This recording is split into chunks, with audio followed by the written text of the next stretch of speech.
Hi friends. So welcome to this session. ఈ సెషన్లో మనము చూడబోయేది what is body centred cubic structure.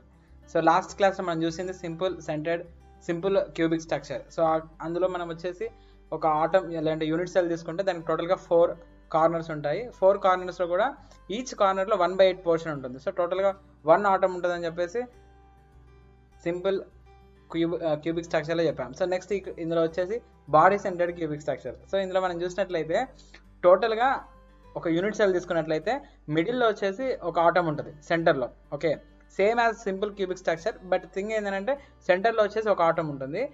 ఆ ఏవైతే యూనిట్ సెల్కి 8 కార్నర్స్ ఉన్నాయో 8 కార్నర్స్ కూడా 1/8 పోర్షన్ ఉంటుంది. నేను ఇక్కడ మీకు చూపిస్తున్నా, ఒక్కసారి చూడండి.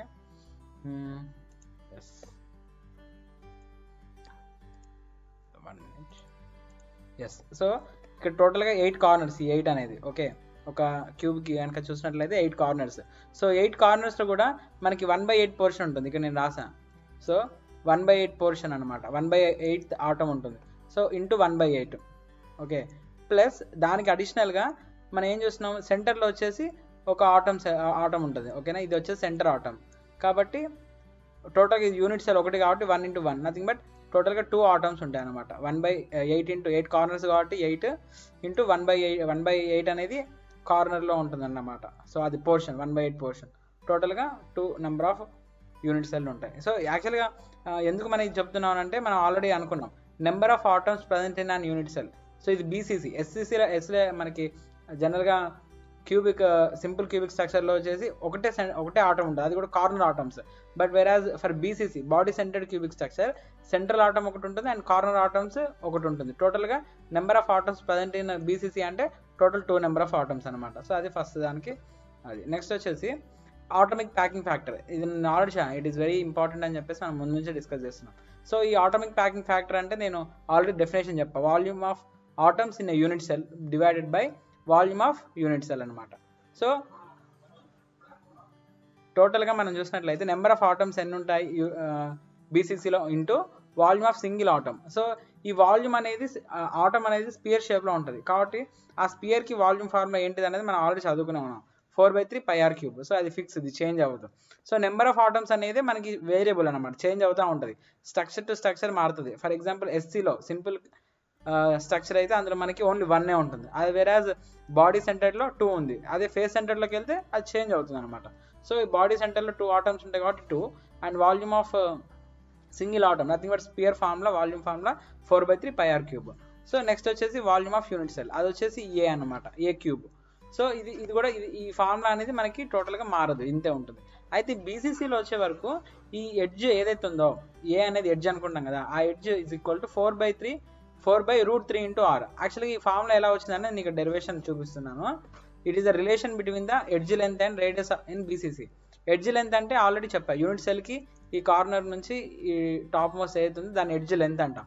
సో ఈ ఏ అనే పాయింట్కి నెక్స్ట్ ఈ రేడియస్ ఆర్ అంటే ఆటమ్ యొక్క రేడియస్ అనమాట. సో దానికి రిలేషన్ ఏంటిది అనేది బీసీసీలో చూద్దాం. ఈ ఫార్ములా వచ్చేసి జనరల్గా ఎస్సీలో ఉండదు, బట్ బీసీసీకి ఎఫ్సీసీ నెక్స్ట్ వచ్చేసి ఎస్సీపీ హెక్సాగోనల్ ప్యాకెట్ స్ట్రక్చర్ మారుతూ ఉంటుంది. సో ఇది మీరు చాలా ఇంపార్టెంట్గా ఈ డెరివేషన్ గుర్తుపెట్టుకోండి, ఇక్కడ రాసాను ఆల్రెడీ. సో మనం ఇక్కడ చూసినట్లయితే ఇది డయాగోనల్ ఎండ్. ఓకే, ఇది డయాగోనల్ ఎండ్ అనమాట. ఇది చూసినట్లయితే 1/8 పోర్షన్ అనమాట. ఈ కార్నర్లో ఏదైతే యూనిట్ సెల్ ఉందో 1/8. సో ఈ కార్నర్లో అలా ఉంటుంది, ఇక్కడ ఉంటుంది, ఇక్కడ కూడా ఉంటుంది. బట్ ప్రజెంట్గా అయితే నేను ఇక్కడ తీసుకున్నా for hour simplification. So radius వచ్చేసి 6. సో టాప్లో వచ్చేసి కూడా రేడియస్ వచ్చేసి 6. మిడిల్లో బాడీ సెంటర్డ్ అని అన్నాం కదా. సో బాడీ టోటల్గా ఆ సెంటర్లో ఉంటుంది అనమాట. దాన్ని వచ్చేసి 2r, r+r 2r అనమాట. సో ఈ డయాగోనల్ వచ్చేసి టోటల్గా 4r. Okay, understood, 4r. ఇక్కడ ఆల్రెడీ నేను రాసాను ఈ పక్కన ఫిగర్లో చూడండి. సో టోటల్గా 4r అనమాట. రైట్, ఇది గుర్తుపెట్టుకోండి.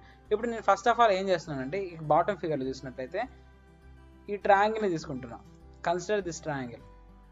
ఓకే, ఈ రెడ్ మార్క్తో హైలైట్ చేస్తా చూడండి, ఈ ట్రయాంగిల్. సో ఇక్కడ ఎందుకు అంటే ఇది ఎడ్జ్ మనకు తెలుసు ఏ అని, ఇది ఏ అని తెలుసు.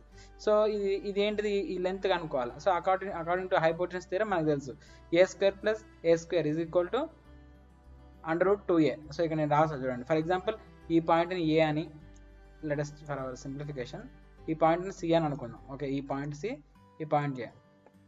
So AC² = A² + A². AC square equal to 2a square, AC equal to under root of 2a. So ఇది రిమెంబర్ చేసుకోండి. నెక్స్ట్ వచ్చేసి ఈ ట్రయాంగిల్ కన్సిడర్ చేయండి.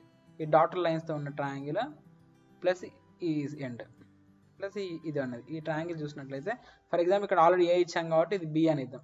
ఓకే, సో బి అని ఇద్దాం.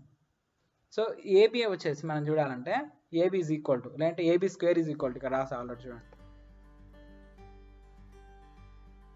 AB square is equal to under root of 2a whole square plus a square. ఇది already వచ్చింది ఇక్కడ, ఈ డయాగోనల్ మనకి తెలుసు అండర్ రూట్ ఆఫ్ 2a అనేసి. సో అదే ఇక్కడ రాసాను. తర్వాత సింప్లిఫికేషన్ చేస్తాను. ఏబి ఈక్వల్ టు స్క్వేర్ ఆడిపోతే రూట్ అవుతుంది. మొత్తానికి AB is equal to under root of 3 into A అనమాట. సో ఇక్కడ మనకు కావాల్సింది ఏంటిది, ఏబి అంటే ఏంటిది, ఇక్కడ ఫస్ట్ ఆఫ్ ఆల్ ఇక్కడ రాస్తా. Here AB is the diagonal of unit cell, 4r is nothing but AB. ఇక్కడ మనం ముందు అనుకున్నాం కదా, ఏబి అనేది ఇక్కడ చూసినట్లయితే ఏబి ఈ లెంత్ని మనం అనవచ్చు అంటే 4r అని చెప్పొచ్చు. ఓకే, సో 4r అని అందుకని ఇక్కడ రాసి ఏబి ప్లేస్లో 4r. So nothing but root under root 3 into A. So ఇక్కడ మనకి ఏ కనుక్కోవాలంటే 4r/√3. నేను ఇక్కడ ఇదే డెరివేషన్ డైరెక్ట్గా ఇక్కడ రాసాను అనమాట ఈ ఫార్ములా. సో ఇక్కడ మీకు అందుకోసమే ఏ ఈక్వల్ టు 4/√3 ఇంటూ ఆర్ అనేది రాసాను. సో డైరెక్ట్గా ఇప్పుడు ఈ ఏ ప్లేస్లో మనకి ఈ ఫార్ములా సబ్స్టిట్యూట్ చేసుకొని సింప్లిఫై చేస్తే టోటల్గా ఏపీఎఫ్ ఆటోమిక్ ప్యాకింగ్ ఫ్యాక్టర్ ఎంత వస్తుంది అంటే 0.68. ఇది చాలా ఇంపార్టెంట్. మీరు ఇక్కడ చూసినట్లయితే yes. So volume of sphere అది మారదు, 4/3 πr3. Volume of unit cell a3 ఇది కూడా మారదు. ఆటోమిక్ ప్యాకింగ్ ఫ్యాక్టర్ ఎంత ఉంది, బీసీసీకి 0.68. అదే ఇది పర్సెంటేజ్లో చెప్పాలంటే 68%. అంటే ఏంటిది, ఒక యూనిట్ సెల్ మనం చూసుకున్నట్లయితే బీసీసీలో 68% ప్యాక్ అయిపోయింది. 100లో 100 - 68 అంటే ఎంత, 32 రిమైనింగ్ ఉంటుంది అనమాట. అంటే ఆటం అనేది అంత బీసీసీలో ప్యాక్ అయిన తర్వాత రిమైనింగ్ ఎంత ఉంటుంది అంటే 32% ఫ్రీ ఉంటుంది అనమాట. So that is very important and important gate bit కూడా అది. నెక్స్ట్ చూసినట్లయితే ఫైనల్గా కోఆర్డినేషన్ నెంబర్. ఏంటిది కోఆర్డినేషన్ నెంబర్ అంటే ఎస్. సో కోఆర్డినేషన్ నెంబర్ అంటే ఇక్కడ మీకు ఆల్రెడీ కనబడుతుంది చూడండి, సెంటర్లో ఒక ఆటం ఉంటుంది అని చెప్పా కదా, రైట్. ఇది మీకు ఆల్రెడీ అండర్స్టాండ్ అయింది. సో కార్నర్లో టోటల్గా 8 కార్నర్స్ కాబట్టి 8 ఆటమ్స్ ఉంటాయి. ఇక్కడ ఒకటి, ఇక్కడ ఒకటి, ఇటు చివర అండ్ ఇటు లాస్ట్లో.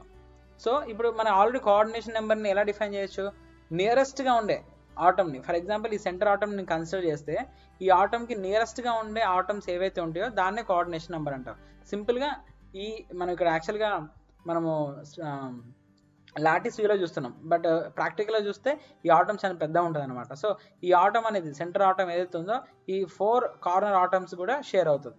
కాబట్టి టోటల్గా coordination number of for BCC structure is 8. So hope you understand. ఈ పాయింట్స్ చాలా ఇంపార్టెంట్. 5 పాయింట్స్ ఏవైతే ఉన్నాయో APF and last coordination number of atoms present in unit cell. So thank you for watching. Bye.